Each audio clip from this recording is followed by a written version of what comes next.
이번 책은 탈식민주의와 풍자정신 다시 루신에게 길을 묻다입니다.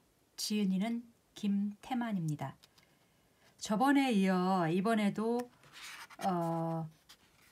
아큐정전 위주로 책을 쭉 읽어 나가겠습니다. 이 루신은요, 1881년 명문세가였던 주씨 문중에서 태어나는데요. 본명은 조우스런입니다.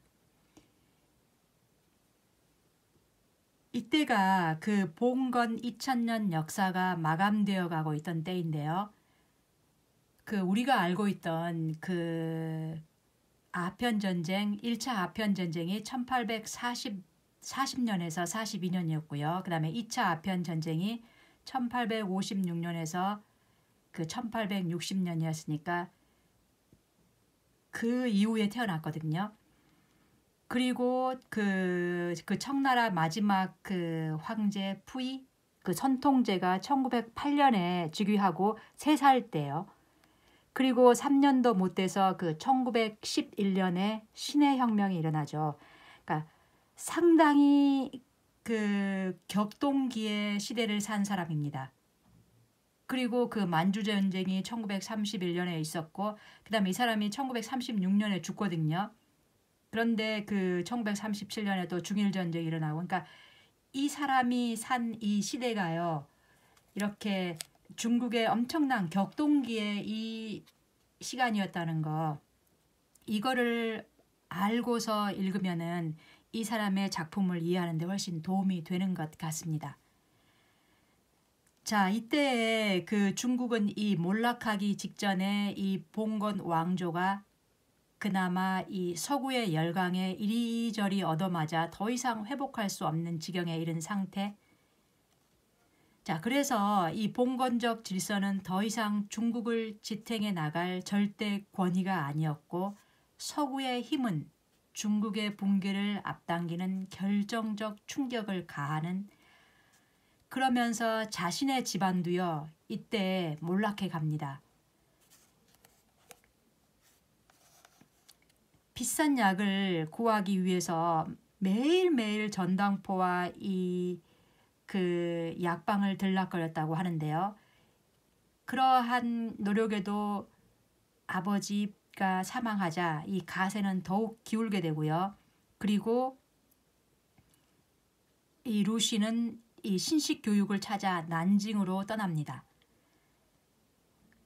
그때까지만 해도 뭐냐면 이 과거에 응시하는 것이 바른 길이라 여겼었는데, 이때 처음으로 이 서구 학문을 접하게 되는데요. 이 K학당에 입학하고서 그때 이 세상의 물리, 수학, 지리, 역사, 회화, 이 체육 같은 이런 과목이 있다는 걸 알게 됩니다. 자, 그래서 자신이 알고 있던 이 지식과 이 과거 의사들의 의론이나 이 처방을 비교해 보면서 이 한의사는 의식적이건 무의식적이건 이 사기꾼에 지나지 않음을 알게 되면서, 그러면서요, 그와 동시에 이 루시는 이 서구의 과학과 철학 및 이 문학 작품을 접하게 되면서요, 그러면서 일본의 메이지 유신, 이 메이지 유신이 거의 대부분 서구 의학에서 발단됐다는 사실도 알게 되면서 수학, 해양학, 광물학, 지리학, 진화론 등 이 자연과학에 대한 지식이 이 루신으로 하여금 이 우매와 무지와 미신으로 점철된 중국 전통 사회의 식민화된 영혼의 국민성을 철저하게 타파하지 않고서는 중국 사회를 부강하게 개조할 수 없다는 이러한 인식을 하게 됩니다. 그래서요, 의학을 공부하기 위해서 일본으로 갑니다. 자, 근데 거기서요, 상당히 충격에 빠지는 사건이 하나 발생하는데요.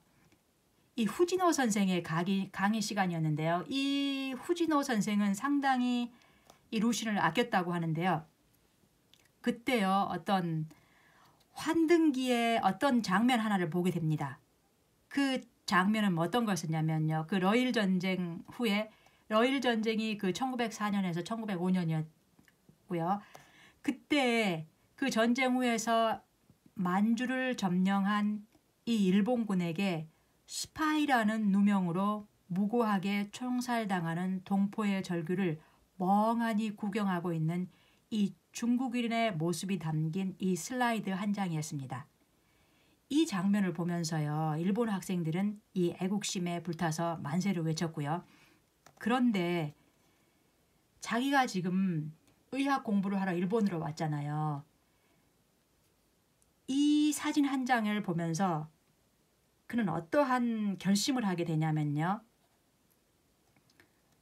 내가 의사가 되어서 그 몇 사람의 생명을 구하는 것이 과연 가치가 있을까? 이러한 것에 크게 고민을 하고 회의를 하게 되는데요. 그러면서 여기에서 바로 의학에서 문학으로 전향할 결심을 합니다. 이 의학은 결코 중요한 것이 아니라는 사실을 깨닫고요. 지금 중요한 것은 이 우매한 국민은 몸이 아무리 성하고 튼튼해도 아무런 의의도 없는 이 조리돌림감이 되거나 구경꾼 밖에는 될 수 없으니 앓다가 얼마간 굶는다 해도 그것을 불행이라고 생각할 필요는 없다. 이러한 것을 인식하고 그 자기네 이 국민성을 깨우치기 위해서 의학이 아니라 문학으로 이 사람이 승부를 봐야 되겠다. 이런 결심을 하게 되었다는 거죠. 그래서 자신의 인생 행로를 바꾸게 됩니다. 이게 바로 그 한 장의 환등기 사건이었습니다. 자, 그렇게 해서 일본에서요. 그 자기 스스로 자퇴를 하고 돌아옵니다. 그래서 그 초기 그 루신의 그 의식은요. 그 신의 혁명 전까지요. 상당히 그러니까 약간의 그 애국심이 크게 자리 잡고 있는 그래서 그 동시대 다른 어떤 지식인보다 더 조국의 근대화를 위해 이 깊이 사색하고 고민했음을 알 수가 있는데요. 그 시대 우리나라도요. 그러니까 그 한일 그 합방은 그 이전이었거나 그다음에 그 이후로 그 식민지로 들어가면서도 우리도 보면은 그때 열강들의 그 침입이 상당히 많았잖아요. 그러니까 여기서 루신도 보면요. 이 조국 강토가 서구 열강과 그들의 앞잡이인 이 매폰 자본가들의 협잡에 의해 오이 껍질처럼 깎여져 나가는 현실을 묵도합니다. 우리도 그때 금광 은 이런 광산 채굴권들이 그 열강들의 손에 넘어가잖아요. 자, 그래서 이 루신도요. 이 서구 열강이 중국에 들어와 중국의 지지를 탐사하는 궁극적 목적이 중국의 무한한 이 광물 자원을 수탈하기 위한 그러한 것이었다는 것을 자, 알리면서 크게 주장합니다. 그거를 막아야 된다고요. 그러니까 자, 이렇게 초기에 그 루신의 근대 의식은요. 그러니까 말로만 부국 강병이 아니라요. 그 속에는 그 저변에 인간에 대한 그 애정이 깔려 있어야 함을 믿습니다. 이 자아각성 없이 개성 해방이 있을 수 없다는 것이죠. 그래서 이 루신의 근대의식은 2000년 봉건 역사의 모든 악을 타파하는 강렬한 투쟁 정신의 철학적 기초가 되고요. 이러한 투쟁 정신은 그의 작품에 투영되어 강렬한 현실 비판성을 띠는 이 풍자 정신의 핵심으로 작용하게 됩니다. 그 당시의 그 시대상을 잘 반영하고 있는 그 인물도 아큐를 중심으로 가겠습니다. 그 아큐도 보면요.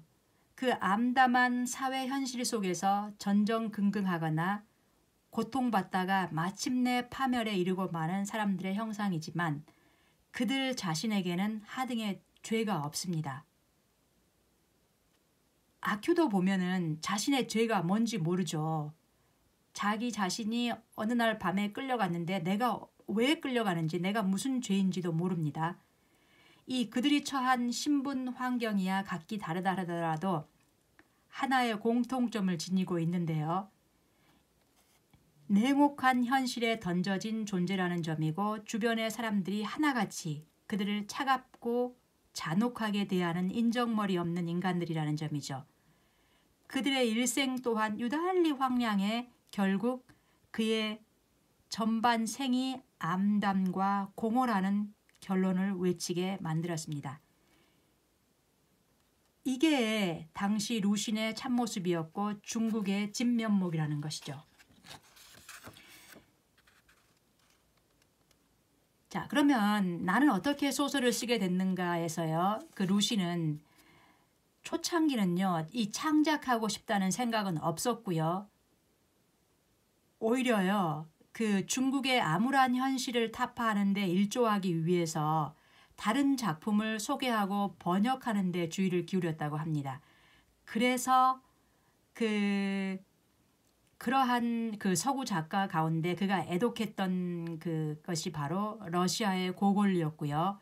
그리고 일본의 나스메 소세키, 그리고 특히 이 러시아의 고골리에게서 많은 영향을 받았다고 합니다. 자, 루신에게는요, 이렇게 일생에 친구도 많았지만 적도 상당히 많았다고 하는데요. 이 루신에 대한 오해와 모함은 일생을 두고 끊이지 않았고요. 매번 작품을 발표할 때마다 그 대상이 누구인지 의심받아야 했고요. 그래서 끊임없이 오해와 논쟁을 불러일으켰다고 합니다. 특히 번역기에 있어서 풍자는 위험할 수 있잖아요. 그 당시 사명한 검열, 그래서 그 공격도 많이 받고요. 이래서 공격을 피하기 위해서 또 도망 다녀야 하고, 근데 마오쩌둥이요, 루신에 대해 언급한 바가 있습니다. 이 마오쩌둥은요, 루신은 대단한 문학가일 뿐만 아니라 위대한 사상가요, 혁명가이다. 루신의 뼈는 대단히 견고해 노예 근성이나 아첨은 조금도 찾아볼 수 없다. 한 걸음 더 나아가 이 중국에서 루신의 가치는 내가 보건대 중국 첫째 성인이다. 공자가 봉건 사회의 성인이라면 루신은 신중국의 성인이다. 이렇게 언명한 바가 있다고 합니다. 자, 루신이 예술 방법으로서 풍자를 선택한 데는 이유가 있다고 이 역사학자 루저의 언급을 한번 보면요. 오랫동안 노예 생활을 해온 중국인민 대중들이 근대 시기 역사 변동의 비극 가운데 울 수도 없는 수없이 많은 모순들을 눈앞에서 맞닥뜨리게 되면서 마음속으로 대답할 수 없는 수많은 의문을 가지게 됐다. 그들이 할 수 있는 것은 비통, 원망, 우울, 절망, 방황, 발악, 신음, 통곡뿐, 온 민족이 비참하고 침통하고 의기소침한 분위기 속에서 마치 축축하고 어두침침한 외양간에 묶여 자신을 둘러싼 등해의 공격을 묵묵히 견뎌내고 있는 한 마리의 늙은 소처럼 살아가고 있다. 역사의 요구에 따라 마침내 기이한 천재가 출현했다. 와, 정말 비참하죠. 한 마리의 늙은 소처럼 살아가고 있다. 등해의 공격을 묵묵히 견뎌내고, 자, 현대에 이르기까지 이러한 그들의 역사도 상당히 비참한 거. 그나마 우리도 식민치하의 비참함을 견뎌냈지만 그들은 이렇게 이어지고 있다는 거. 또 지통은요. 지통 역시 아큐정전을 예로 들면서요. 이 아큐정전은 순전히 중국의 국민성을 배경으로 해 국민들의 특징을 적나라하게 들추어냈다. 때문에 아큐정전을 읽는 사람들이 우스꽝스러움 속에서 오히려 사람들로 하여금 자신을 돌아보게 하는 매력을 느끼게 한다.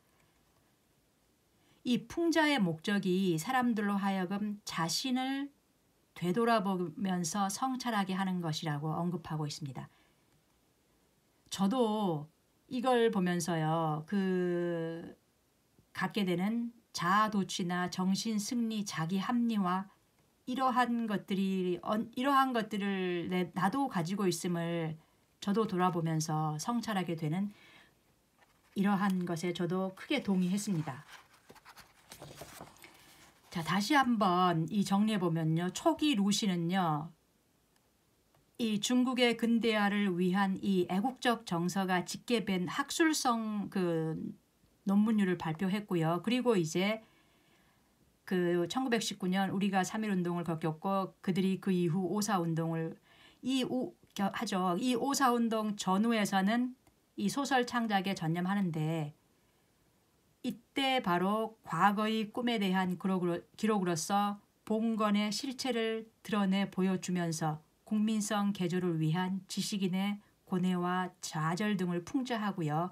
그리고 후기에 가서 이 국민당의 테러와 수배 등을 피하기 위해 이리저리 숨어다녀야 하는 신분이었기 때문에 짧고도 강렬한 그만의 독특한 품격을 지닌 잡문 창작으로 응대할 수밖에 없었다는 거죠.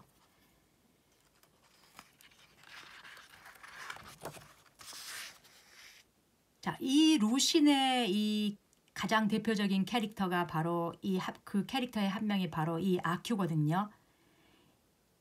이 아큐가 가장 전형적인 중국인의 얼굴이라는 거죠. 자, 다시 한번요. 이 쉬비후이는요. 이 아큐 같은 전형 인물은 중국에 있어서 시골이건 소도시건 할 것 없이 가장 흔한 인물이고요. 중국인이라면 누구나 할 것 없이 일정 정도의 아큐 같은 모습을 띠고 있어 그다지 웃음거리도 아닌 듯 여겨진다는 거죠.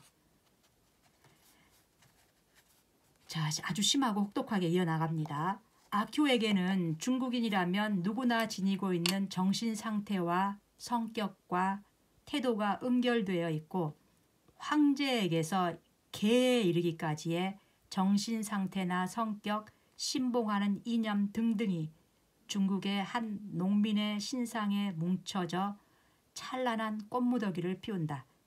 아큐가 인간 세상으로 뛰쳐나왔다. 교만한 아큐가 비율상 중국 인문의 절대 다수를 대표할 수 없다면 결코 제멋대로 인간 세상에 나오지도 않았을 것이다. 이렇게요.